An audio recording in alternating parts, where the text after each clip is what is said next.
Hello friends, my name है सुमंत कुमार और इस वीडियो में हम लोग डिस्कस करेंगे इसरो के PSLV C-37 मिशन के बारे में।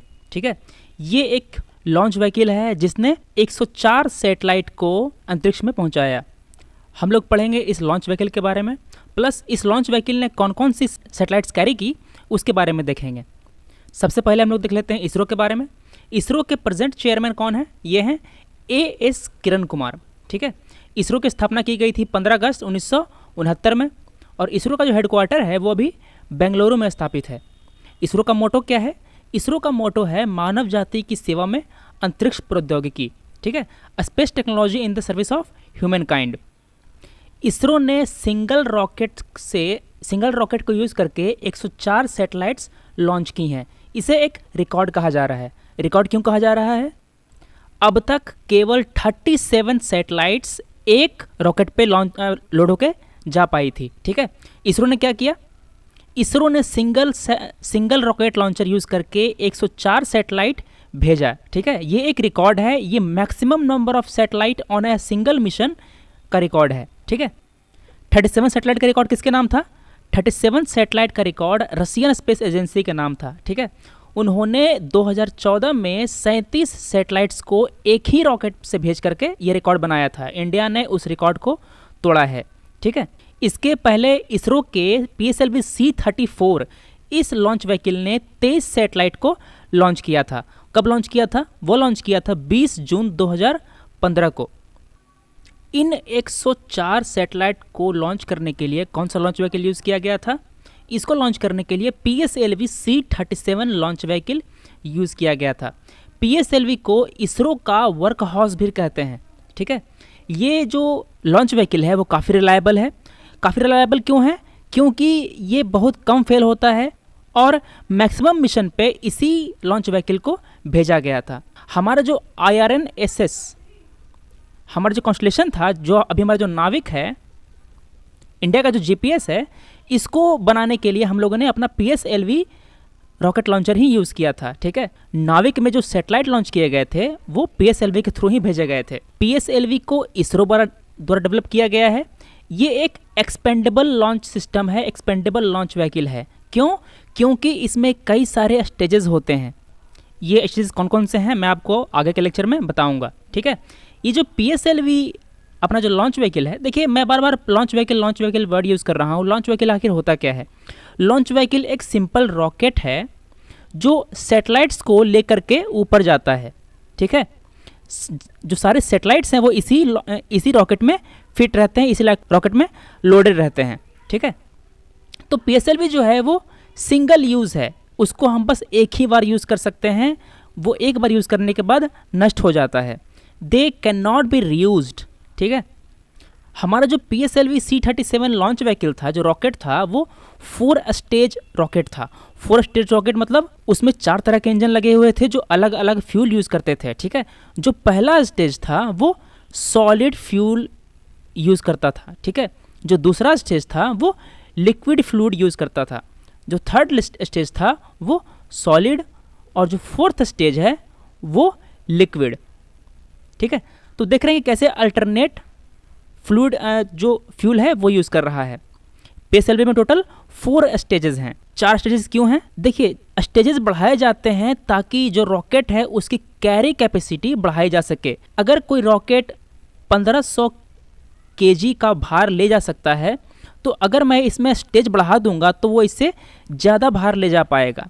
ठीक है, देखिए यहाँ पे ये है फर्स्ट स्टेज, ये है सेकंड स्टेज, ये है थर्ड स्टेज और ये है फोर्थ, जो कि हमारा स्पेसक्राफ्ट है।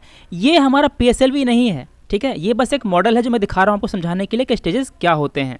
ठीक, ये जो रॉकेट था उसको कहाँ से लॉन्च किया गया था? उसको सतीश धवन स्पेस सेंटर से लॉन्च किया गया था। टोटल 104 सैटेलाइट थे। ये जो 4 सैटेलाइट हैं वो 7 कंट्रीज से आए थे। एक तो था इंडिया, बाकी 6 थे Israel, Kazakhstan, Netherland, Switzerland, UAE और US। इस रॉकेट पे जो मेन सैटेलाइट था वो था कार्टोसैट 2 सीरीज सैटेलाइट। ठीक है, ये सैटेलाइट मेन सैटेलाइट था। इसके अलावा 103 नैनो सैटेलाइट थे। ये छोटे छोटे सैटेलाइट होते हैं बॉक्स के आकार के। ठीक है। इन 103 में से 96 तो केवल यूएस से ही थे। अब सोचिए कि यूएस का जो स्पेस मिशन है, उसका जो स्पेस प्रोग्राम है इतना डेवलप्ड है, तो वो इसरो की मदद क्यों ले रहा है अपने सैटेलाइट भेजने के लिए? वो खुद भी तो भेज सकता था। ये मैं बताऊंगा आगे कि ये जो यूएस है वो इसरो की मदद क्यों ले रहा है। जैसा कि मैंने आपको अभी बताया कि जो मेन सैटेलाइट था वो था कार्टोसैट 2, ठीक है। इसका वेट था 714 किलो और इसका लाइफ है, इस सैटेलाइट का मिशन लाइफ है 5 साल, ठीक है। 5 साल बाद ये जो सैटेलाइट है वो रिटायर हो जाएगा, इसकी जगह कोई और सैटेलाइट इसकी स्थान लेगा, ठीक। हमने यहाँ पे कहा सीरीज़ का मतलब क्या? इससे पहले भी कोई सैटेलाइट थे क्या ऊपर? कार्टोसैट 2 से पहले 4 सैटेलाइट और ऊपर घूम रहे हैं, ठीक है।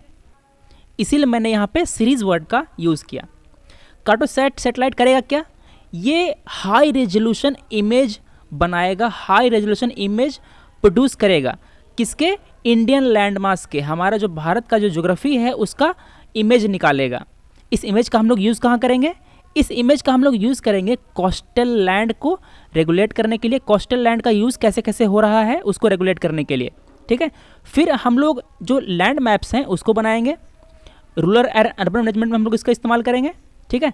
फिर हमारा जो रोड नेटवर्क है और हमारे जो वाटर पाइपलाइंस हैं इसको हम लोग मॉनिटर करेंगे, ठीक। ये है फोटो हमारे कार्टोसैट 2 सैटेलाइट्स की। देखिए टोटल था 104 सैटेलाइट। 104 में से 3 सैटेलाइट है इंडिया का और 101 सैटेलाइट जो बच गए वो हैं विदेशी देशों के, ठीक है, बाहर के देशों के। इंडिया का सैटेलाइट कौन कौन सा है? पहला सैटेलाइट है कार्टोसैट 2, दूसरा सैटेलाइट है INS-1A, तीसरा सैटेलाइट है INS-1B, ठीक है। ये दोनों छोटे छोटे सैटेलाइट हैं, ठीक है। ईच का वेट है, मतलब प्रत्येक का वेट है 15 किलोग्राम। तो 3 हो गए इंडिया से। जो छोटे छोटे सैटेलाइट थे विदेशों से, उनमें से जो 88 सैटेलाइट हैं वो एक अमेरिकन कंपनी प्लैनेट का है, ठीक है। प्लैनेट ऐसे 20 सैटेलाइट्स, ऐसे 12 सैटेलाइट पिछले लॉन्च में भेज चुका है, ठीक है। पहले भेज चुका है 12, इस बार भेज दिया 88। तो टोटल कितना हो गया? टोटल हो गया 100। ये जो सैटेलाइट्स है छोटे छोटे, ये करते क्या हैं? देखिए ये जो सारे जो सैटेलाइट है इसको हम लोग बोलते हैं नैनो सैटेलाइट्स। इसको हम क्या बोलते हैं? इसको बोलते हैं हम लोग क्यूब सैट। क्यों? क्योंकि ये छोटे छोटे क्यूब के आकार के होते हैं, घन के आकार के होते हैं। इसका मैं अभी आपको फोटो दिखाऊंगा, ठीक है। इसका इस्तेमाल कहाँ होता है? इसका इस्तेमाल होता है अर्थ सरफेस का फोटो निकालने में, उसका इमेज क्रिएट करने में। ये जो सारे सैटेलाइट्स हैं वो अलग अलग इमेज निकालते हैं और इन सारे इमेज को कंबाइन करके एक सुपर हाई रेजोल्यूशन इमेज तैयार की जाती है, ठीक है। और इस इमेज का यूज़ होता है कई सारे एप्लीकेशंस में। देखिए ये है एक नैनो सैटेलाइट, कितना छोटा है। आपको इसको देख करके अंदाज़ा नहीं लगेगा, मगर आप अगर यहाँ पे देखेंगे, देखिए इस साइंटिस्ट ने इस सैटेलाइट को अपने हाथों में ले रखा है, ठीक है। तो आप सोच सकते हैं कि कितनी छोटी सैटेलाइट होती है। इसी कारण से इसके साइज़ की वजह से इसको हम लोग नैनो सैटेलाइट कहते हैं। ये सैटेलाइट क्या होते हैं? दीज आर मिनिचराइज्ड सैटेलाइट, ठीक। ये काफ़ी छोटे सैटेलाइट होते हैं जिनका एक पर्टिकुलर फंक्शन होता है। ये जो सैटेलाइट होते हैं वो किसी भी लॉन्च व्हीकल पे, किसी भी रॉकेट पे प्राइमरी पेलोड नहीं होते।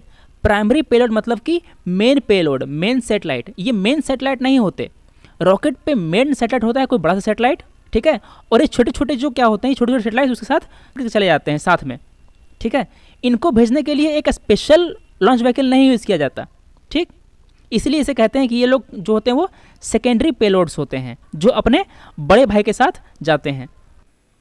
अब हम लोग ये एनालाइज करेंगे कि ज़्यादा सैटेलाइट भेजने पे क्या चैलेंज आती हैं, क्या तकलीफ़ें आती हैं। देखिए किसी भी रॉकेट पे आप जितने चाहे उतने सैटेलाइट भेज सकते हैं। यहाँ पे कोई बहुत बड़ी टेक्नोलॉजी इन्वॉल्व नहीं होती, ठीक है। देखिए किसी भी रॉकेट का कैरी कैपेसिटी फिक्स होता है। कोई रॉकेट कितना वेट का सैटेलाइट ले जा सकता है वो फिक्स होता है, ठीक है। तो अगर आप कोई रॉकेट यूज़ कर रहे हैं जिसकी कैरी कैपेसिटी 1500 किलो है, ठीक है, तो इस पर या तो आप एक सैटेलाइट भेज दीजिए 1500 किलो का, या तो आप 2 सैटेलाइट भेज दीजिए 750 किलो का, है ना, या तो आप 5 सैटेलाइट भेज दीजिए 300 किलो का, ठीक है। इसी तरह आप इसका वजन कम करते जाइए और सैटेलाइट की संख्या बढ़ाते जाइए, ठीक है। तो इसरो ने यही किया। इसरो ने एक सैटेलाइट मेन रखा। वो मेन सैटेलाइट कौन सा था? वो मेन सैटेलाइट था कार्टोसैट 2। इसके साथ साथ उन्होंने 100 3 सैटेलाइट छोटे छोटे भेज दिए इसके साथ में। ये जो सारे सैटेलाइट्स हैं वो सारे नैनो सैटेलाइट हैं, इनका वजन काफ़ी कम होता है, ठीक है। तो number of satellite that can be loaded on a rocket is restricted only by the space available. उस रॉकेट पे कितना जगह बचा हुआ है और उसकी कैरी कैपेसिटी, अगर जगह भी है और उसकी कैरी कैपेसिटी भी अच्छी है तो आप उसमें कई सारे सैटेलाइट्स भेज सकते हैं एक बार। यही काम हमारे इसरो के जो साइंटिस्ट हैं उन्होंने किया है। बस तकलीफ़ ये होती है कि सैटेलाइट्स निकलते वक्त आपस में टकरा ना जाएं, आपस में एक दूसरे की फ्लाइट्स, एक दूसरे की जो ट्रेजेक्ट्री है, एक दूसरे का जो पाथ है उसको डिस्टर्ब ना कर दे, ठीक। तो इन सैटेलाइट्स को लॉन्च करते वक्त, इन सैटेलाइट को उनके पाथ में पहुंचाते वक्त, उनके ऑर्बिट में पहुंचाते वक्त ये ध्यान रखा जाता है, ठीक है। ये मेन टेक्नोलॉजिकल चैलेंज होती है। क्या चैलेंज ये होती है कि जितना स्पेस अवेलेबल है उसको यूज़ करना, जितना कैरी कैपेसिटी अवेलेबल है उसको यूज़ करना, प्लस ये भी देखना कि जो एक सैटेलाइट है वो दूसरे का पाथ डिस्टर्ब ना कर दे, ठीक है। सारे अपने अपने रास्ते जाएं। ये जो सारे सैटेलाइट थे, ये जो सारे 104 सैटेलाइट थे, इनको एक सीक्वेंस में रॉकेट से निकाला गया था, जो अपने रॉकेट से छोड़ा गया था, ठीक है। सबसे पहले छोड़ा गया कार्टोसैट 2 को, ठीक। इसके बाद हमारे जो इंडियन नैनो सैटेलाइट्स थे INS-1A एंड INS-1B, इनको छोड़ा गया, ठीक है। इसके बाद जो बाकी छोटे छोटे सैटेलाइट्स थे उनको छोड़ा गया उनके ऑर्बिट्स में। तो हम लोग देखते हैं कि जो 4 सैटेलाइट थे इनको एक साथ नहीं छोड़ा गया था, इनको बारी बारी छोड़ा गया था। अब हम लोग देखते हैं कि एक रॉकेट पे इतने सारे सैटेलाइट क्यों, इतना खतरा होते हुए भी इतना सारा सैटेलाइट क्यों एक रॉकेट पे, अलग अलग रॉकेट पे क्यों नहीं। देखिए हम लोग देखते हैं क्या है कि demand of satellite is growing rapidly. क्यों? क्योंकि बहुत सारे एप्लीकेशंस, बहुत सारे मोबाइल एप्लीकेशंस इन सैटेलाइट का यूज़ करते हैं, ठीक है। और हमारे देश में जो टीवी की जो पेनिट्रेशन है वो काफ़ी बढ़ती जा रही है। हमारे देश में क्या, काफ़ी सारे देश में जो टीवी की पेनिट्रेशन है वो बढ़ती जा रही है, और इन टीवी को सिग्नल प्रोवाइड करने के लिए हमें सैटेलाइट की ज़रूरत होती है, ठीक है। प्लस और भी कई सारे एप्लीकेशंस होते हैं इमेज प्रोसेसिंग वगैरह के, जिसमें इन सब सैटेलाइट्स की ज़रूरत होती है। तो देखिए नंबर, जो डिमांड है सैटेलाइट की वो बढ़ती जा रही है, मगर जो लॉन्च रॉकेट्स हैं, जो रॉकेट का जो लॉन्चिंग है वो रिस्ट्रिक्टेड है, वो लिमिटेड है, ठीक है। एक साल में limited number of rocket he launch किए जाते हैं, ठीक। तो अब हमें अगर ज़्यादा सैटेलाइट लॉन्च करना है कम रॉकेट यूज़ करके, तो हमें क्या करना पड़ेगा, एक सैटेलाइट पे ज़्यादा रॉकेट भेजना पड़ेगा, एक रॉकेट पे ज़्यादा सैटेलाइट भेजना पड़ेगा, है ना। That's why we send so many satellites on a single rocket, ठीक है। और एक बात और है कि एक ही रॉकेट को यूज़ करके अगर हम लोग कई सारे सैटेलाइट भेज पाते हैं तो हमें काफ़ी कम पैसा खर्च करना पड़ता है, हमारा जो खर्च है भेजने का वो काफ़ी कम होता है, ठीक। ये कारण भी है एक। तो देखिए हमने जो रॉकेट लॉन्च किया था, मैंने क्या बताया था कि PSLV क्या है। PSLV जो है सिंगल यूज़ रॉकेट है। इसको अगर हमने एक बार इस्तेमाल कर लिया तो इसको हम लोग दोबारा इस्तेमाल नहीं कर सकते, वो ऊपर से नीचे आते वक्त नष्ट हो जाता है, ठीक है। तो इसरो ने क्या सोचा कि अगर हमारा लॉन्च व्हीकल, अगर हमारा रॉकेट ऐसा बना दिया जाए कि इसको बार बार हम लोग यूज़ कर सकें, उसको हम लोग रीयूज़ कर सकें, तो हमें कितना फ़ायदा होगा। हम जितना पैसा खर्च करते हैं इस रॉकेट पर बनाने के लिए वो हमारा बच जाएगा अगर हम उसको दोबारा रीयूज़ कर लेंगे, ठीक है। तो इसलिए जो इसरो है वो रियूजेबल लॉन्च व्हीकल पे काम कर रही है, RLV रियूजेबल लॉन्च व्हीकल पे काम कर रही है, इस कॉस्ट को मिनिमाइज़ करने के लिए, ठीक। हमारे इसरो से जुड़ी एक सबसे खास बात ये है कि ये चीप एंड बेस्ट है।